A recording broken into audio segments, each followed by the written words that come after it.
دویمه فارموله دا 1560 سپوز دا پیسې دي نو په دې کې اوس موږ وایو چې 2/3 پیسې تر وباسه یو کس پکې په دې 1560 کې 2/3 حصہ کېږي نو دا به څنګه راوباسو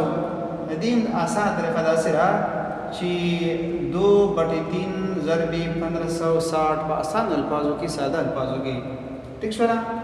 نو فارمولې چې کومه ده نه پای کې لاول عمل د تقسیم کېږي بیا د ضرب عمل کم ډیویژن دی دارنګې ډیوایډ کول دي او بیا ملټیپلیکیشن دی ملټیپلای لاول به تقسیم عمل کوو بیا به ضرب کوي دارنګې اوس ګوره په دې 1560 کې به دې 2/3 ثلثان 2/3 څنګه راوباسي دا به داسې وي نه لاول به دې 15 دا په دې 1560 دا په 3 باندې تقسیم کوو ٹھیک شولا نو څنګه به راشي 1560 تقسیم 3 دا به راشي 520 دا به راشي چې تقسیم کې دي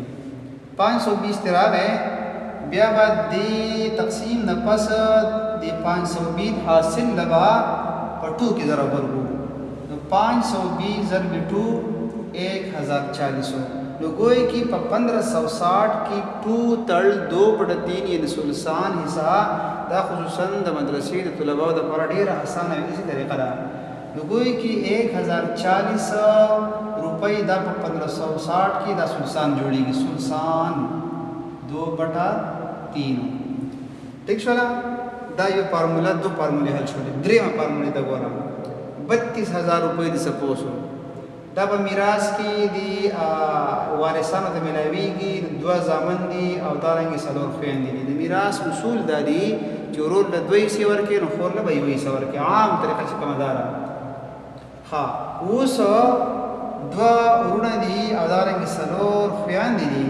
نو دا به په دې باندې پوره څنګه تقسیمېږي چې د 2 حصې میلاو شي دلته چې کوم دی نو 1 حصه میلاو شي نو بیا بلاول طریقه داسې وکړئ چې دا دوه ورونه چې کوم دي کوم بچي دي نو دا به عارضي طور پر باندې فیمیل کنسیډر شي نو ګویا کې یو ورور دا د دوه خویندو برابر دی نو دغه رنګې د دې نه به څلور فیمیل جوړ شي کنسیډر به کو عارضي طور پر باندې نو ګویا کې څلور خویندې دا دي دوه دا دي نو دې نه به دوه جوړې شي دوه نورې نو څلور او څلور اته ګویا کې 4 جمع 4 8 ټوټل افراد اته دي او روپۍ چې کوم دي نو 12000 روپۍ دي دا به څنګه تقسیم اوسو ادي انتهایی اسانه طریقه ده دا 8 مونږ ته پته ولګي افراد اته دي پیسې څومره دي دا 32000 دي نو ګویا کې دا 32000 په 8 تقسیم کو نظر براشي 4000 د یو کس چې کوم نو دا